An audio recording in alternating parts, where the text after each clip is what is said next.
town. Santa Claus is coming to town.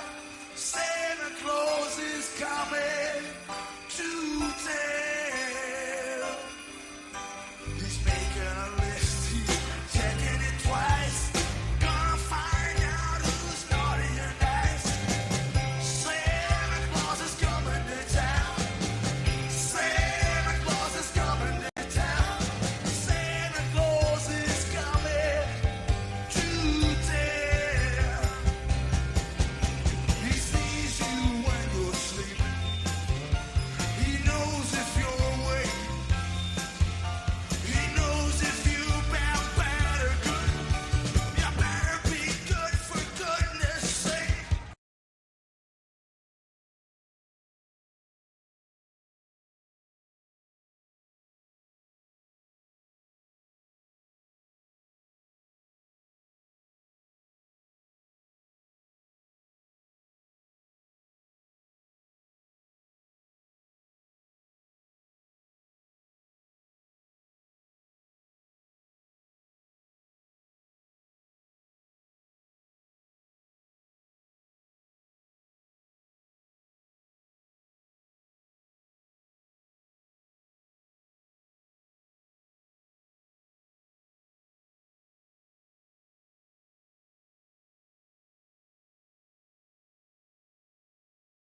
We're all back to reality. No Christmas fun backgrounds. Yeah, exactly.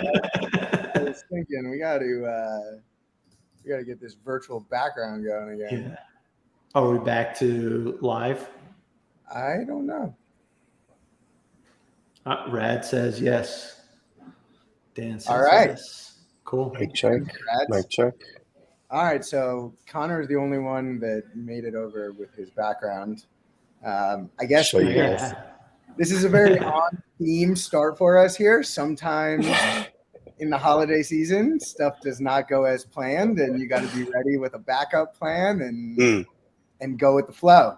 So hello to everybody. I think maybe let's like restart this. Hossam, if you want to do like Spark Notes speed version. Yep. Your intro, and then Lisa, you can retake it, and then Connor, the floor is yours. Cool. So in 2 seconds, my background is in customer support. Was a support manager, moved to support operations. Now I'm director of strategy at a BPO called Partner Hero. And what we focus on is deploying outsourced customer support teams, but we also do managed help desk where we can manage your Zendesk environment or your Gorgeous environment. And coincidentally, we just partnered with Lisa's company, Sienna, to do managed bots as well. So I will pass it on to Lisa. Thanks, Hossam. Okay, super quickly, I am Lisa, one of the co-founders at Sienna, also CMO. We are building the world's first autonomous customer service platform designed for commerce that is also very empathic. And you can think of us as, another agent that joins your team, trying to give your existing team superpowers. And previously, so I have a background of 8 years in e-commerce. I started my journey as a Shopify merchant and then started building software. And we're still sharing the fun facts. I do want to buy myself a vacation this holiday, if possible. So yeah. Next to giving the mic. Take the mic over. Thank you for that, Lisa. So super nice to meet everybody. My name is Connor. I am currently a team leader with over 3 years of experience in care at Essence, which is an e-commerce luxury retailer. I started, in terms of my background, I started as a customer support agent. So, from the ground floor up as an agent, fielding phone calls, emails, and chats. From that, I managed to level up to becoming a senior agent. So this is where I assumed the, quote unquote supervisor role, taking those challenging escalation calls and using my experience and knowledge to uplift those with less experience. Again, from there, I've took the next plunge into being a team leader. So directly leading and coaching a team of agents on their path to success. And just this past spring, I was promoted once more. So I'm now currently the team lead of operations. So directly coordinating our operations, managing key reporting data, taking business information to identify process improvements, and still, achieving people leadership through managing a team of senior coordinators. When we look at what I do outside of core business hours, a fun fact about myself is I am a devoted modular synth nerd, which essentially just means I love spending a lot of money on something that does a very limited function. One of the things that I would love to buy this holiday season is there's a company called Noise Engineering. So this is very, very niche content here, but they have a drum module called the Basimus Iteratus Alter. It makes the most incredible, that sort of boom pounding drum kick sound. So I would love to add to one of those. And they recently noted that this is actually a line that they're going to be discontinuing. So this is one thing that I have on my eyes this holiday season. Awesome. And for those that don't know me, I am Brian, founder and CEO of Flip. We do voice AI to automate phone support for commerce and transportation brands. So we are a little bit behind schedule. Let's kick this thing off, get the wheels going in high gear a little bit. Let's go around rapid fire, all three of you have been through a number of peak seasons before, all from different vantage points. There's a lot of conventional wisdom around how to succeed in this period of time.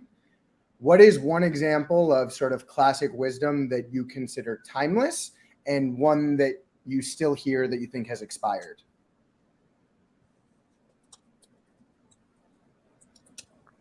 I'll let the e-commerce folks start. Yeah.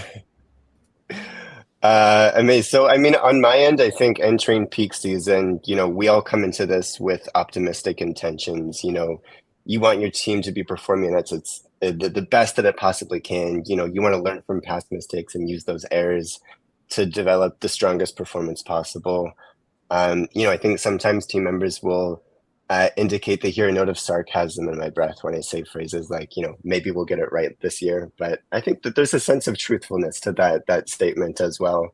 But that being said, I mean, jokes aside, I think it's important to take, those experiences, those worst case scenario events that have happened in years past, and really trying to learn to develop stronger for them. One of the key ones, and I think this is really universal, but as a strategy, really making sure as a manager, as a leader, that you take employee well-being and motivation into impact.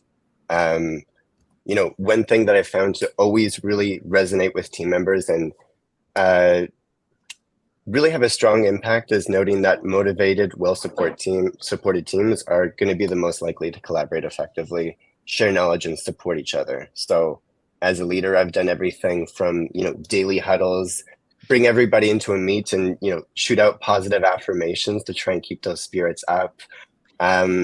Using daily leaderboard systems. So pulling your core KPIs each day, shout out who's on target, shout out who's just short of that target, see if you can use that as a little fire to motivate people just to reach that next level. And, lastly, and I think this is something that's key, this is something that, although my job description and duties have evolved from taking those live interactions, when we're in the thick of it and the call queues are up, the chat queues are up, I make it clear to the team that no one's above, jumping on the phone lines and taking a call or taking an escalation. So it's something that I try and inspire the other leaders to do as well, is take an hour, hop on the phone lines, and let's really all go into this together. Awesome. Sorry, Brian, can you just repeat the two things you want to highlight? So classic wisdom, one example of something that's timeless, and another that is sort of still said, but in your mind is expired. Okay, cool. Lisa, I guess you could go ahead. Yeah, so my first advice that I feel like it's timeless is having a human first approach. So obviously I love AI, I love technology, but like regardless of how much tech you are implementing or integrating, you have to remember that at the end of the day, it's like just serving people and being there for people. And that will build trust, show empathy, and actively showing that you're listening to them. And those, I feel like being human first will be one of the biggest pillars always. And then when it comes to an expired tactic, on the total opposite side, it's obviously over reliance on manual systems. So I understand that up until like this year, maybe that could have worked, but I feel like now generative AI gives us such a huge opportunity to like really take our CX to the next level. And, just working with old-fashioned like ways or old-fashioned databases or ticketing system, just like drowning in tickets and being super like burned out, that's just not an option anymore. So I believe, that's definitely expired. And clinging to those old systems is pretty much detrimental for businesses. Yeah. Yeah, 100% agree on there, especially with everything happening in AI and like chatbot world now, post chat GPT explosion. But I'm thinking about like, so I was never in e-commerce. I had a background specifically in ISPs, like internet providers. We provided internet for businesses in Manhattan, right? So super important service. So our peak season could happen at any given moment because when there's an internet outage, like fiber breaks underground, that's your peak season, right? And we didn't really have any indicators of when this would happen. It was just like an incident that would happen, similar to like outages in an app for a SaaS company. So when we always had to be prepared, always had to be on our toes. So I think a timeless one is just having a plan in advance, being prepared regardless of when your peak season happens. If it's e-commerce, it's going to be during the holidays and a little bit after the holidays. For SaaS companies and service providers, it could happen at any moment when there's an outage in your service. So timeless is always be prepared, have a plan set in place in case something breaks or isn't working properly. And we did a great job with that today because we were able to move from Zoom to this other platform perfectly fine. And then the one that's probably expired is, kind of the opposite of that, just not being prepared, thinking everything is just going to work itself out, right? So I work a lot with companies within their help desk environment, and they're like, you know what, we don't need to build automation. We don't need to, set up these macros. When the time comes, we'll just put those auto responses, right? Like an agent will write the auto response when they need to, and they'll save it. And then the rest of the team could use it, right? But they don't do that in advance. They do that in real time and expect to be like, okay, outage is happening now. Can somebody write an outage notification message and start sending it, right? It wasn't prepared. So the expired one is thinking that you could do things in real time, and you just can't anymore. Awesome. Okay, now we're gonna so we've got a couple of slides of some data, quotes, even clips that are very present and relevant to CX over the holidays. We're going to start off here with something a little bit controversial. I would say we don't need to go in a particular order to all three of you, and I will hop in as well. When thoughts come to you, just grab that mic and go. So Reid Hoffman is the founder and CEO, or not CEO anymore, founder of LinkedIn way back in the day, author of Blitzscaling, which is widely regarded as one of the Bibles of startup growth. And in the book and in this tweet, he takes an attack straight at customer service. So when the three of you read this quote, what are the thoughts and emotions that come to you? Connor, Lisa, I hope you don't mind if I just jump in here, because this is like top of mind for us at Partner Hero right now. We were just having a conversation about this. So we've seen in the past that companies would use sales-led growth, meaning your sales team just goes out and grows your company. Product-led growth, right, which is, we still see a lot of it today, and that's completely fine. I think it's a great strategy, which is build an amazing product and your company will grow that way. But what we're seeing a trend, we're seeing a new trend where companies are relying on customer-led growth, right? So making sure that you're putting the customer number one from day one and expecting your company to grow that way. And we're really leaning into that because we believe that if you take care of the customer from day one, your company will organically grow, right? Yes, you could have an amazing product. Yes, you could have an amazing sales team. But if your customer isn't heard and you're ignoring them, like this tweet says, you're going to miss. There's going to be some gaps in certain places. So I obviously disagree with this message, and I'm actually surprised to see it. Especially for somebody that was building a social media platform. But I think I'm on the complete opposite side of the spectrum of like, start caring about your customer from day one, your first customer, regardless of how much they're paying you, regardless of what their complaint is, you're going to learn a ton from that customer. Yeah, I think this like seems very controversial, especially coming from Reid Hoffman. But I do feel like he's referring to the customer being always right, not necessarily putting the customer first or, customer is king. So what I do love is Jeff Bezos' perspective. He always says that you should start with the customer and work backwards. I just love his books, his shareholder letters. I've been following a lot like Amazon's journey and trying to learn from that. Basically, it's just this philosophy is ingrained in their entire company culture.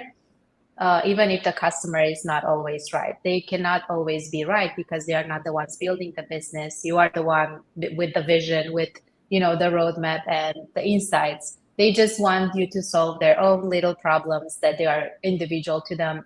But I do believe that even if the customer is not right, you should always treat them as king, as put them first and try to always be there.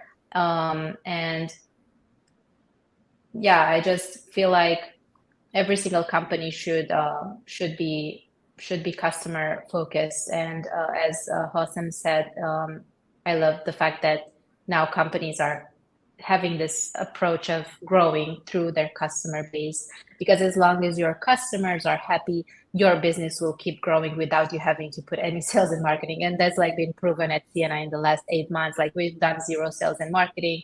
It's just like we've been super focused on our customers and building the best product for them.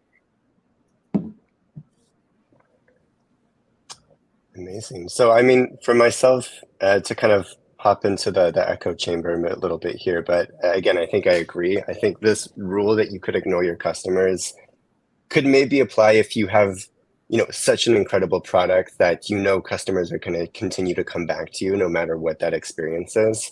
But I have difficulty imagining what kind of company would have that product unless maybe, you're a deli that serves like an incredible smoked meat sandwich, and you can give your customers this like, what do you want type of service, But for anybody else, and I think especially with the current state of our global economy, companies are going to really have to focus and drill into their customer to have success. If I'm going to pull some numbers, was reviewing the McKinsey Consumer Pulse survey, and interesting details. One is that 74% of consumers are trading down when shopping. So by that, it means that they're changing the pack or quantity size of their usual purchase, switching retailers in search of lower prices. So I think especially now more than ever, as consumers may be worried about rising prices, about job security, it's important that companies find ways to retain those customers, especially the ones that are willing to splurge on certain goods and services.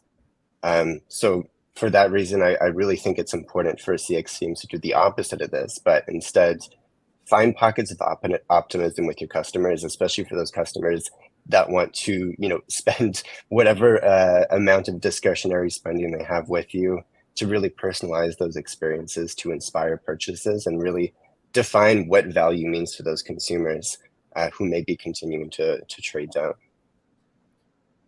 Yeah, it's interesting to pin growth against customer service as if they're like oppositional and there's a trade-off there, which ties to a common issue that support teams face around how are they going to show their value up into the most important metrics of the company, right? How can you tie good customer service up to revenue growth or other specific things that the customer service team is doing and show that they're influencing what might be sort of like the C-suite core growth metrics of the business? So I'm curious, as the next question, piggybacking on that, what are, in your mind, the most important metrics that a CS team should be, CS, CX, kind of lumping together? What are the most important metrics that they should be looking at right now? How have those evolved? And does it change during the holiday season? Or is it really just stick to the fundamentals? I think it depends. It depends on the companies that have embraced automation versus the company that are, just pure human focused, or just they have just a human strategy so far. What we're seeing is that I was even like today I was chatting with a brand, and they have like 600,000 tickets per month, which is insane. And they are just like all human driven in their CS operations. And they were telling me like, okay, like it's time, we're ready. My agents are getting burned out, and I really want to help them. I do not want um, to reduce the team or restructure. I just want to make sure they are hitting their KPIs, because now they just cannot hit their KPIs. So obviously KPIs, first response time, resolution time, CSAT scores, all of those things that one touch resolution, right? And retention rates like LTV, AOV, and all of that. But like after you're transitioning to having like this hybrid model, you're also looking, okay, what's our automation rate? Something that we're also tracking at Sienna is the alignment rate. So this is something that we've recently introduced. So because we're not here just to automate for the sake of automation, we're here to automate with a high performance. So we're looking at how relevant and how accurate are actually the automated responses, because we actually want to solve customers' problem, not just deflect tickets, right? We don't want to overload the agents. So I feel like automation rate, alignment rate, handoff rate, right? How many times does an AI system, pass it on to the agent, versus how many times can the AI system actually resolute a ticket? So I think these are some of the metrics that are starting to be adopted and looked at with embracing AI.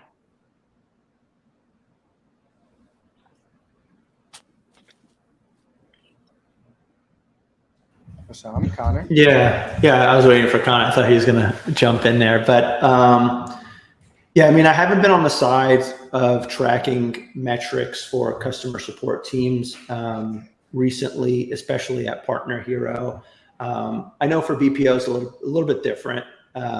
So they are tracking like traditional metrics, right? What our customers want to track. So customer satisfaction, average handle time, right? Because when you're outsourcing your support, those numbers are important to you. But I want to so I really don't have an opinion on the, what metrics should be available, but I do want to drop a gem that Craig Stoss on my team dropped the other day that I think is important for everybody to just think about. And he's not a huge fan of average handle time, because he mentioned that the problem doesn't start for the customer when they submit the ticket. It starts way before that. And by the time they submit a ticket, it could have been hours, days, weeks, right? So you can't really say like, oh, the customer's only had a problem for 13 minutes. We answered it and resolved it. So I think what I'm trying to say here is like, these metrics are definitely going to evolve in the next couple of years because I think we've historically been tracking the wrong things because of the limitations on software and tools. And to Lisa's point, like because of automation and all of the new technologies coming out, there's going to be new metrics that we've never been tracking before, like automation rate, right? Like bot response rate or bot resolution rate. So I think it's going to be forever evolving thing, and it's going to depend on the team. So that's something that we're really focused on now on our operations side, because there isn't really standardization across the industry, I would say. Amazing. Yeah, and I mean, to piggyback that on my end, I think, I'm not going to come here and reinvent the wheel with any, new KPIs that our team is focusing on. I think, really what's being said are sort of what we hear and what we discuss and focus on: productivity, CSAT, one-touch resolution, average handling time. I think in terms of metrics that, change and evolve during the holiday season, I think a really big one to keep track of and to really drill into for your team is the resolution time. So how long is it taking from interactions opening up to then close, as your backlogs get larger and as agents maybe take on more work than they can handle and process? I think it's really important to think about that A to Z interaction that the customers do have for the ones that do speak through and do connect through to you. So my call out would be really just tracking the resolution days and see how that fluctuates as you start to enter peak season, and use that as a gauge and a filter for your teams to, really take a pause and a beat and make sure that we're really, we may not be able to clear every backlog. There may be, chats that are waiting, there may be calls waiting, but making sure that we prioritize and take the time to drive support and work with the clients that we do have prevents, future issues or new tickets or interactions from coming for the team. Yeah. I'd say that we've seen really over the course of this year, some of our most, I'd say, like trailblazing and risky customers start to latch on to some of those like executive company level metrics that they're seeing in their data that they think they can influence. The three that we've been coming across most frequently are, number one, directly attributable sales. It's always been surprising for us to see, basically after, and I'm talking in the e-commerce sphere right now, basically after your classic famous Wizmo, new purchase and like issues purchasing on the site or like questions in the purchasing on the site is by far the second most common conversation topic. And if you can identify those conversations and then staff appropriately against those being legitimate sales opportunities and then be able to report upwards, then suddenly you are tying yourself directly to the most important metric. So I think there's more of a sales opportunity than people realize. The second one that I would call out is saves. So these are situations where there is some negative business outcome that the customer is trying to initiate. Think of canceling an order, canceling a subscription, initiating a return. All of these are money losing events for the company. And being able to have a strategy and then track performance against, hey, this many people reached out to cancel their subscription, and we were able to convince whatever percent of them to go down one of these three avenues instead. Maybe it's skipping their next order. Maybe it's downsizing. Maybe it's changing the product blend that they're using. But that saves as a metric that is then going to roll up into your like returns and retention and those core business metrics for the brand. And then the third one that we see is marketing activations. So these would be, right, and they vary a little bit from one brand to another, but maybe your company is very big on SMS marketing, and it's always a priority to drive more and more SMS subscribers. Or maybe you guys are big on an app, right? You guys have an app and there's all sorts of drops that happen in there and extended policies and all of these things.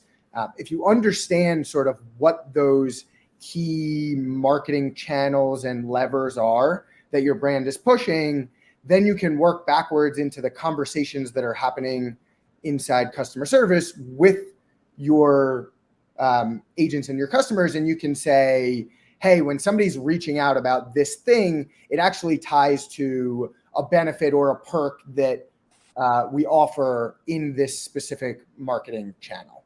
And then in that moment, you can propose that the customer take that step because it will, one, more effectively solve their problem, and two, it will register as another customer that has taken that step. So I think that it's interesting, like the classics that you guys all hit on, right? CSAT, handle time, right? It's how quickly and how cost efficiently can we service the customers. That is sort of, that's the bread and butter. That's the foundation. And I agree on these automation metrics starting to enter the fold, because there's that just fundamental relationship where, like, if there's fewer tickets, if there's fewer calls for the agents, then all of those performance metrics are going to improve. But it is it's really fascinating to see customers reaching for these next things, and then as we're sort of building a product to serve them, build into those use cases and be able to report on those things as well.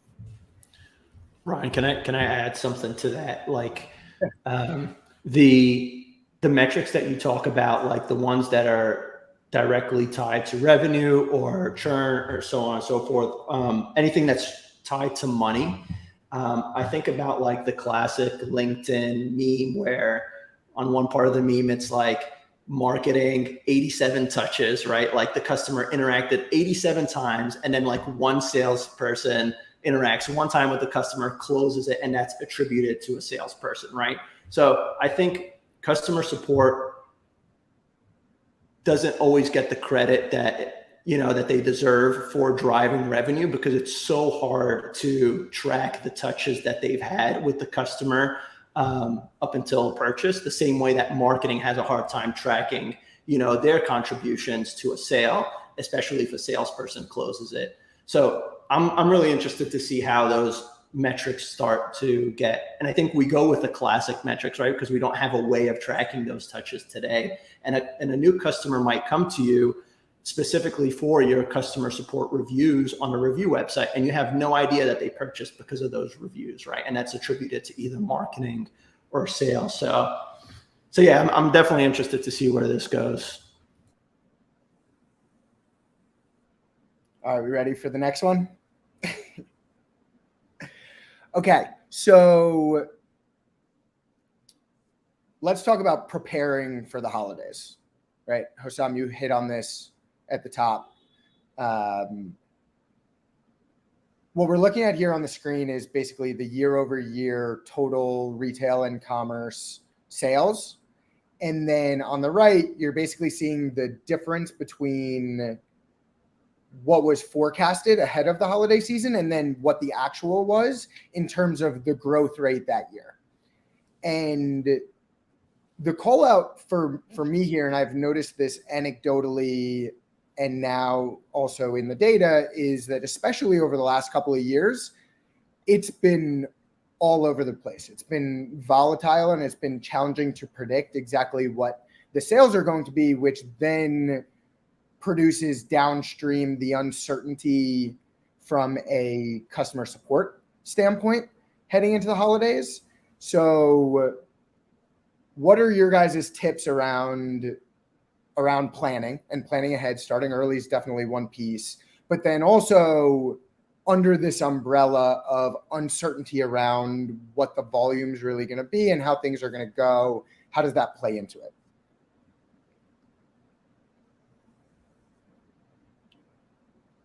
I could drop my shameless plug right now and say, have a BPO on speed dial, right? And jokes aside, right? You should have a backup plan. You don't need to fully staff thinking that you're going to grow, 20% year over year.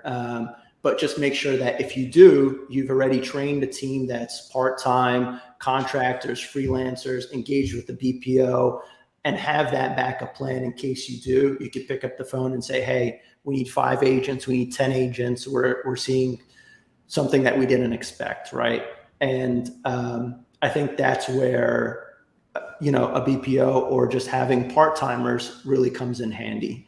Yeah, and if you're looking for one, Partner Hero might be the way to go.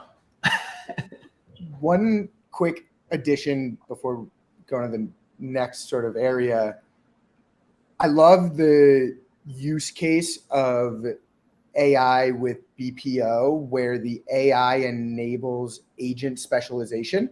So if you can imagine, right, when an AI is having a conversation with a customer, the first thing that it needs to do is figure out, right, who is this customer and what are they calling about? And if it is able to use that data to then funnel conversations into different agent queues, then you can start to specialize agents to deal with certain types of customers having certain types of issues. And when you look at, hey, we need to, in an emergency, bring on a BPO, and we've got Partner Hero on speed dial and they're ready to go and they can onboard quickly. Well, guess what? They will be able to onboard even more quickly, and it will be even less sort of risk to your core brand and your most important customers if you're able to be very specific in the volume that you're giving to them. So it's one of those sort of more nuanced, really good joint use cases of AI with your human agents.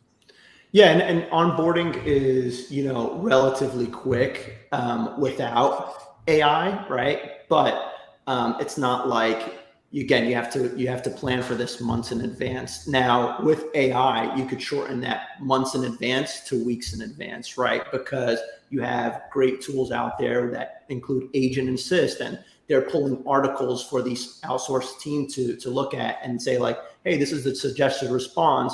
All you need to do is send this response and then, push a refund. So I'm 100% on board for the human and AI, but yeah, just agree with that, Brian.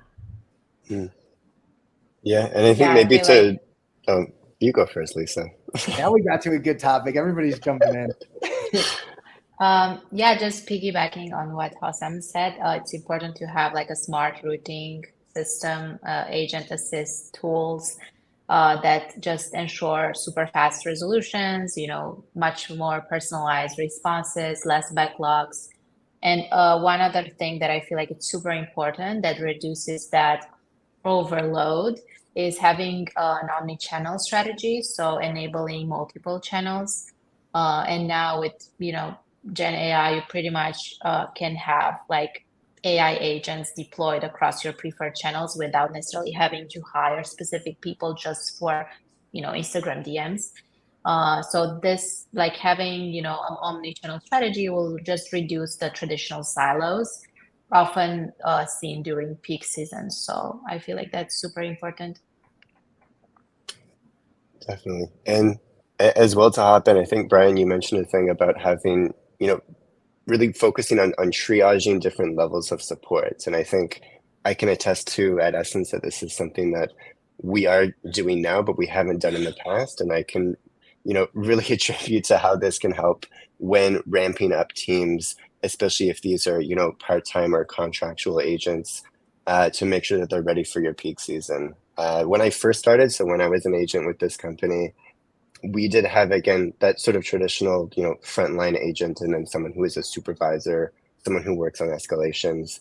But oftentimes it led until the customer reached that friction point for a certain issue or challenge that they got bumped up to those more senior team members.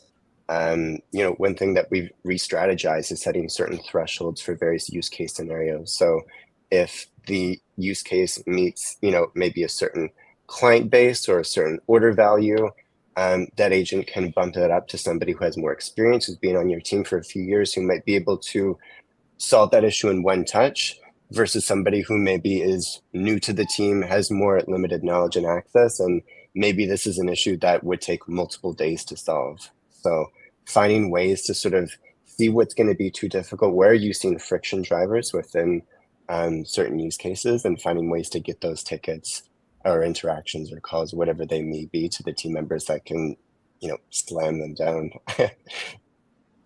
And Connor, we're basically 3 months from Black Friday.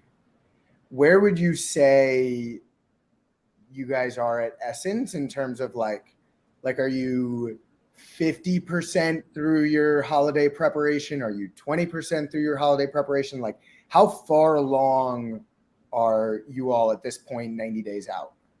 Yeah, that's a really good question. And it's kind of funny because actually today is actually the last day of our summer sale. So in many cases, my mindset has been on finishing our summer sale period. And I thought, this is going to be a great conversation to shift that mindset. From the conversations that I've had with other team members, I think we are, getting a lot stronger at understanding, what are the forecasted volumes that we're working to receive, and making sure that our teams are able to scale.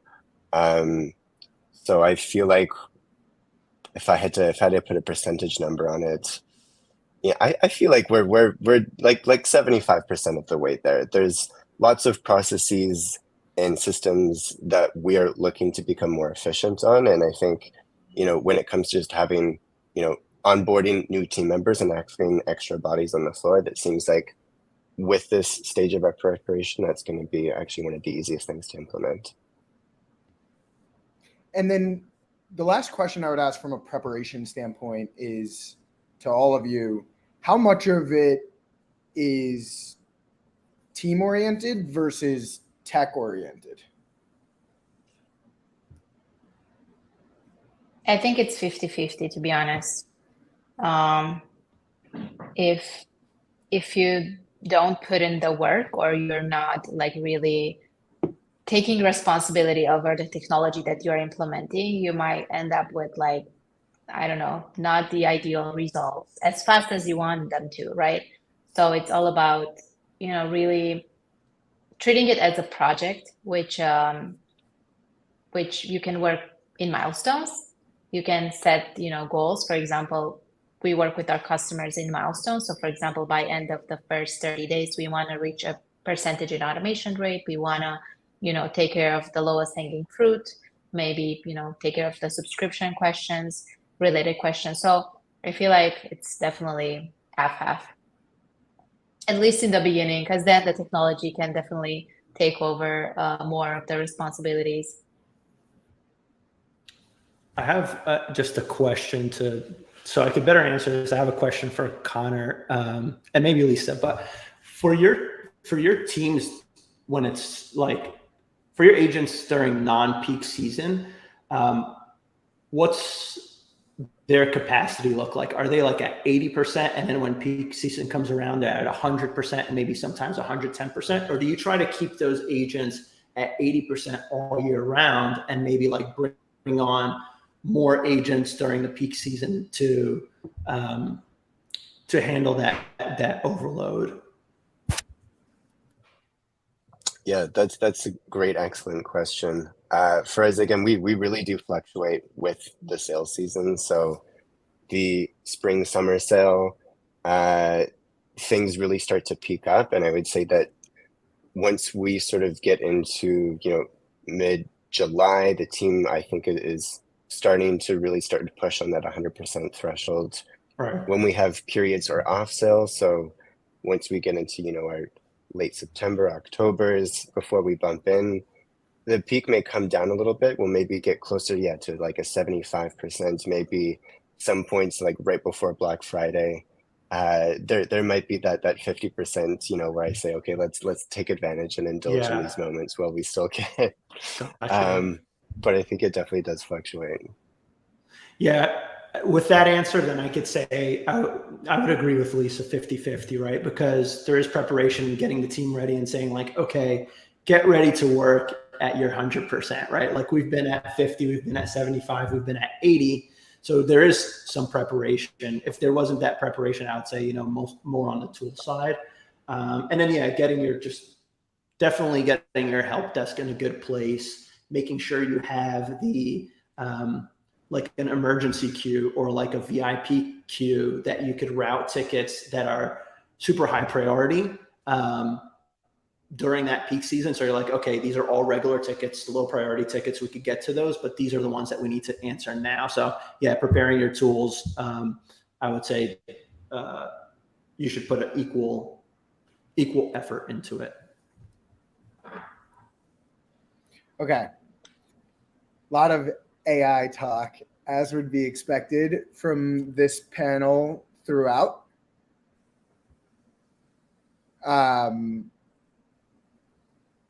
Christina in the back, if it's possible for us to click play on one of these clips on the left here, that would be awesome, but also scream or text or do something if that's not the case.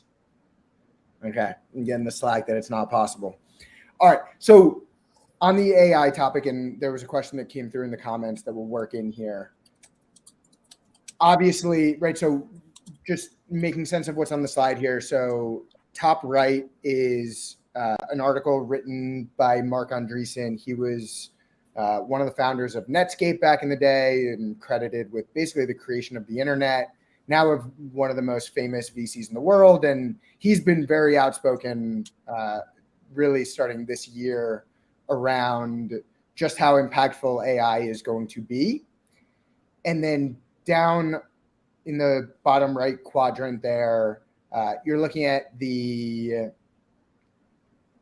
sorry, just looking at chats. So that's the Google like search trends. So how often are people searching on Google for artificial intelligence? And that is a 5-year time horizon. So I would say that it wasn't at zero. It was certainly something that we noticed. It was a space that we and others on this call were participating in, but we've all felt what's happened and just the amount of mainstream hype that has come with AI in calendar year 2023. So my initial questions on the topic for each of you would be, what do you make of it? Is it worth the hype? Is it ready for prime time and peak season and this sort of most important moment of the year? And then if the answer to all of those questions is yes, how would you approach, in an increasingly noisy vendor landscape, actually evaluating the tools that are out there and getting started? And Hossam, I'm definitely going to be tapping on you for that last one because of the initiatives that you've been working on. But open it to the group. What do you make of everything with AI? Is it worth the hype? Is it ready for prime time? And words of wisdom for diving in.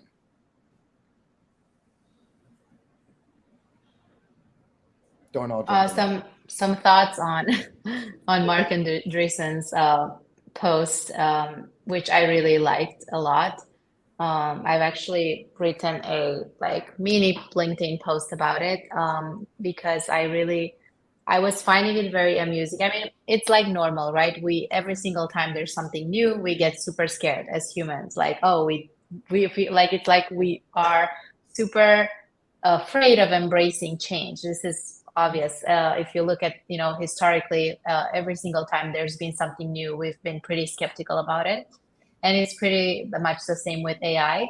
And, just looking at that article, like that post is like, people are afraid of being left jobless or with, less work or less opportunities for getting, interesting roles. But I feel like it's not like that, because in customer experience, AI is just going to allow us to engage with customers like never before. So it's not just going to be about quick responses or personalized, round the clock availability, but it's also going to really help people who are working directly on, for example, if we take customer service, those tickets, to work on the strategy, to work on creative roles, to work where they can really make a difference, or maybe pivot. Maybe they've always wanted to do product, not like just stick in the tickets every single day or on Slack providing support to customers. So I'm definitely on the side that AI is not taking jobs. It's actually creating more jobs, as long as you are embracing it and you are, you just have to be open to actually scaling yourself. And embracing the fact that you cannot stay with your set of skills your entire life. You just need to embrace and learn and grow as the technology does.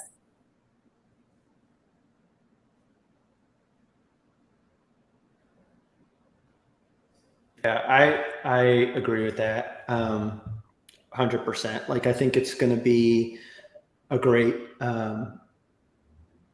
technology for many different reasons. But I look at it, I want to answer your question of like, are we ready for it? And is it prime time?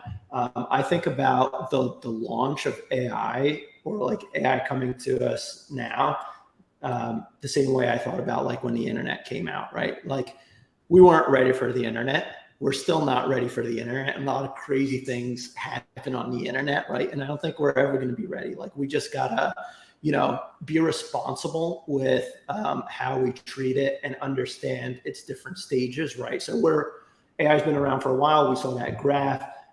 It's mature enough to start implementing today in a lightweight fashion. And then there's going to be people that are going to be trailblazers and risk takers, like you mentioned, Brian, that are going to take it to the next level, and they want to push it to the limit. And you could do that. And that's how great companies are born. That's how great processes are born, right? And we see that, we saw that when the internet came out, people pushed it to the limits and built all of the businesses that we are used today.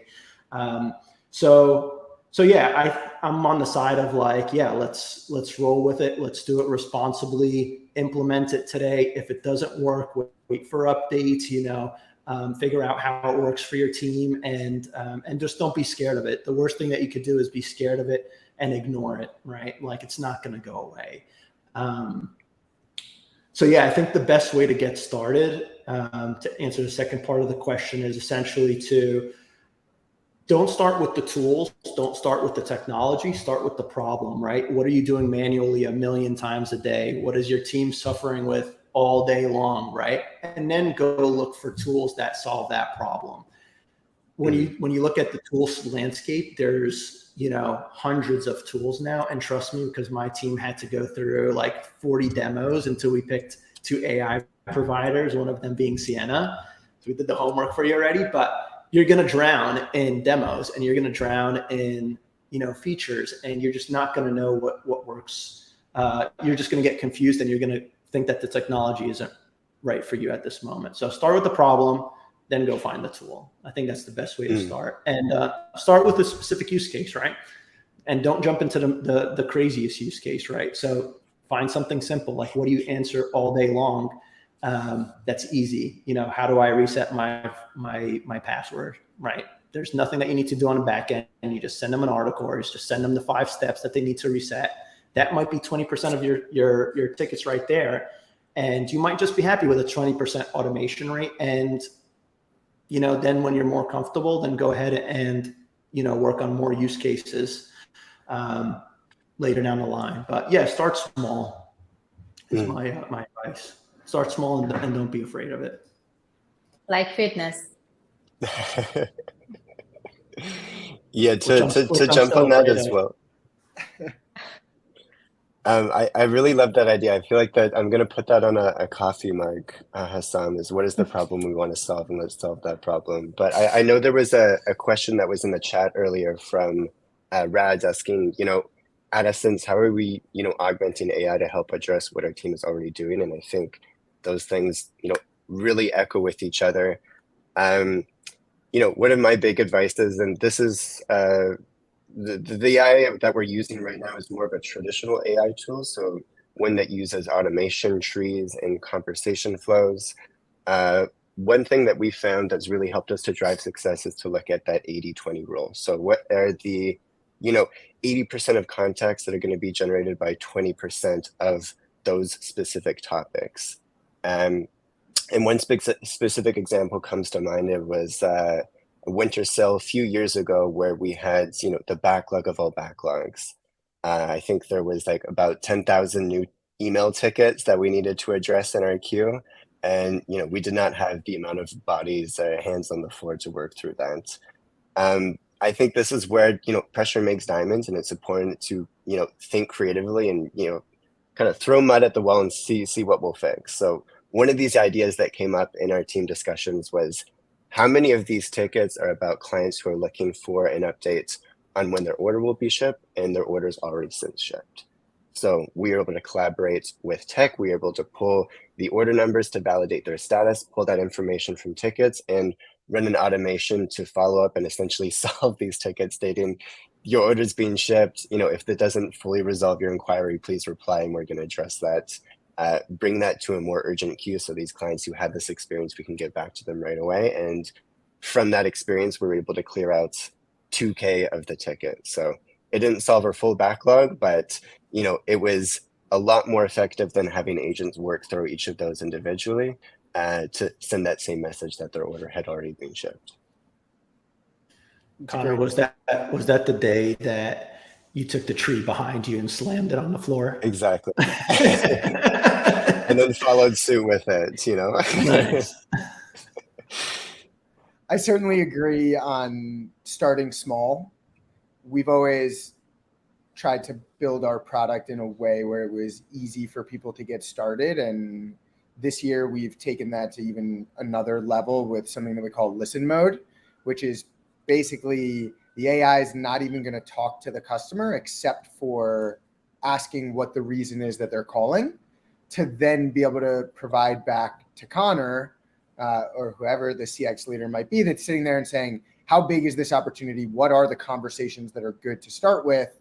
And what listen mode does is it will classify all of those call topics and then give that data back to them. So there's no cost, there's no disruption of flow, there's no huge investment of time and money, but you're able to get your hands on the data that shows these are my 20% of conversations that are like too easy to not start doing it.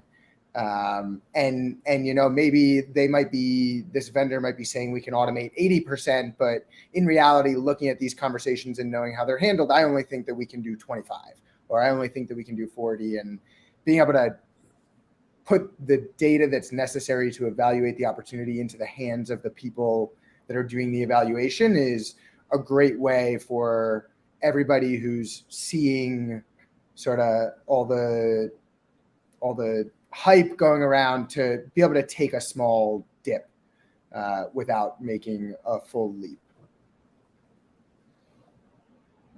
That's cool. I like that feature. It's like voice tagging, right? It's like essentially tagging tickets through AI on the call without manual work. Love that.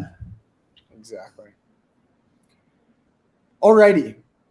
We are definitely past time right now. I'd say one last round robin around the horn. I'm also keeping my eye on the comments if anybody wants to chime in with anything. But for each of you, any parting wisdom, last words, if you have them. Otherwise, where can people find you, learn more, follow along? Anything big upcoming that you want to share with the group? Any final remarks? For me, last piece of wisdom is that embrace AI to have more time for your mental health. And you can find me on LinkedIn, Twitter at Lisa Popovich, or Sienna.cx if you're interested in what we're doing. And thank you. This was super fun, especially the beginning, and hope to do this again. Thanks, Lisa. Yeah, I think the wisdom I could share is, yeah, if you're stuck, go find somebody that's doing it well, and don't, and DM them, or, reach out to them and be like, hey, I'm just completely lost. Most likely, if they're in customer support, they're going to be willing to help you, right? So somebody like a Connor, somebody like myself, somebody like Lisa, right? Just bump us and say, I'm lost. Just guide me, right? Instead of ignoring the new technologies. So yeah, we're all learning together. There's no AI experts right now in the world, right? Like, there's some people that know more than others, but it's brand new. So just frame it as like we're all learning together, and it's okay to bump other people to find out how to get a hold of things. And yeah, find me on LinkedIn through Partner Hero's website, just partnerhero.com. If you book a call specifically on the managed help desk or the managed bots, you'll get booked directly with me. So yeah, but yeah, it's definitely a pleasure to be here with everybody, and I hope to do it again soon. Amazing. Yeah, again, it's been such a pleasure to be here with you guys and to speak and share some wisdom and learn a lot too through that process. If there's parting words, I mean, listen, you can plan, you can prepare, you can think that you've got, the best case scenario strategy happening, and sometimes your best case scenario can fold into your worst case scenario strategy, speaking from personal experience. But what I would state is that, when you're in those busy periods, when, things aren't going as planned, when, when it rains, it pours, and, you throw that Christmas tree onto the streets in a fit of rage. Really, I think it's important to take those opportunities to really think creatively. Again, pressure makes diamonds. What are, the wildest ideas that we can throw out there? Just doing the same strategy of, having agents work on the assigned queues, maybe that's not going to cut it. So I would say don't hesitate to think creatively, do something unconventional. The worst thing is that it couldn't work and you go back to the drawing board. If you want to stay continued, if you have any other e-commerce related questions, feel free to connect with me on LinkedIn, and my DMs are also open if you're having any delivery order issues this winter season. And do your holiday. I'm the fast lane, yeah. I'm the chatbot fast lane if you go direct. Awesome. Well, thank you all for sharing your time and your wisdom. Thank you to everybody that joined us today. If you want to follow along with Flip, definitely find us on LinkedIn. We've got events going on pretty regularly. We've got a big event going on right now, the Back to the Customer Awards. There's 3 weeks left to nominate the very best of the best in CX. So get in there, choose your favorite CXer that's gotten you out of those pickle situations before, and give them a nomination.